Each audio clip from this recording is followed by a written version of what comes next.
జమ్మూ కాశ్మీర్ అభివృద్ధిని అడ్డుకునేందుకే పహల్గాం దాడి చేశారని విదేశాంగ శాఖ కార్యదర్శి విక్రమ్ మిశ్రీ తెలిపారు.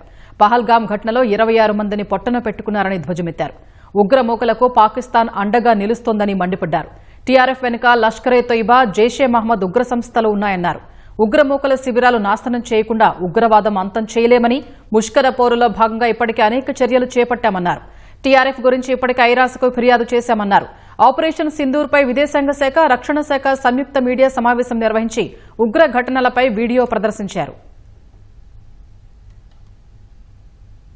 As you are all aware, on April 22, 2025, Pakistani and Pakistan-trained terrorists belonging to the Lashkar-e-Taiba carried out a savage attack on Indian tourists at Pahelgam in Jammu and Kashmir in India.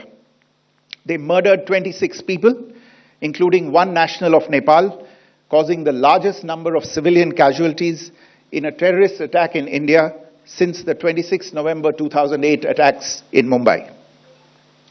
The attack in Pahelgam was marked by extreme barbarity, with the victims mostly killed with headshots from close range and in front of their families. Family members were deliberately traumatized through the manner of the killing, accompanied by the exhortation that they should take back the message. The attack was clearly driven by the objective of undermining the normalcy returning to Jammu and Kashmir. In particular, it was designed to impact the mainstay of the economy, tourism, with a record 23 million tourists visiting the valley last year. The calculation presumably was that harming growth and development in the Union territory would help keep it backward and create fertile ground for continued cross-border terrorism from Pakistan. The manner of the attack was also driven by an objective of provoking communal discord, both in Jammu and Kashmir and the rest of the nation. It is to the credit of the government and the people of India that these designs were foiled.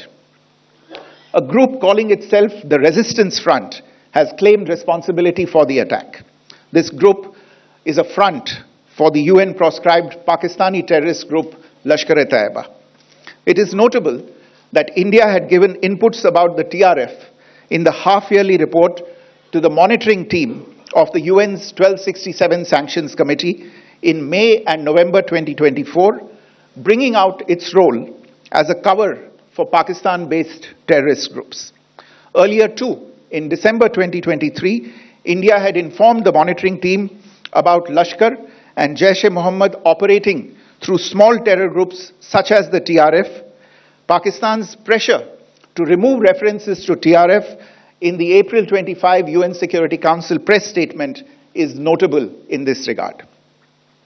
Investigations into the Pahelgam terror attack have brought out the communication notes of terrorists in and to Pakistan. The claims made by the Resistance Front and their reposting by known social media handles of the Lashkar-e-Taiba speak for themselves. Identification of the attackers based on eyewitness accounts as well as other information available to law enforcement agencies has also progressed. Our intelligence has developed an accurate picture of the planners and backers of this team.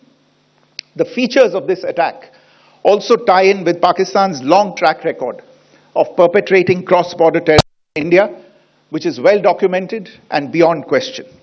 Pakistan also has a well-deserved reputation as a haven for terrorists from around the world, with internationally proscribed terrorists enjoying impunity there.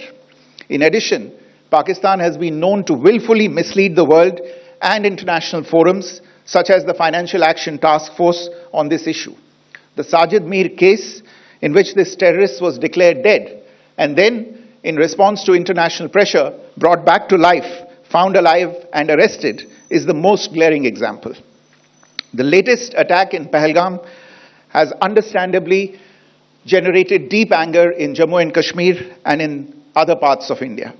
Following the attacks, the government of India naturally responded with a set of initial measures relating to our engagement with Pakistan. You're all aware of the decisions that were announced on the 23rd of April. However, it was deemed essential that the perpetrators and planners of the 22nd April attack be brought to justice. despite a fortnight having passed since the attacks, there has been no demonstrable step from Pakistan to take action against the terrorist infrastructure on its territory or on territory under its control. Instead, all it has indulged in are denials and allegations. Our intelligence monitoring of Pakistan-based terrorist modules indicated that further attacks against India were impending.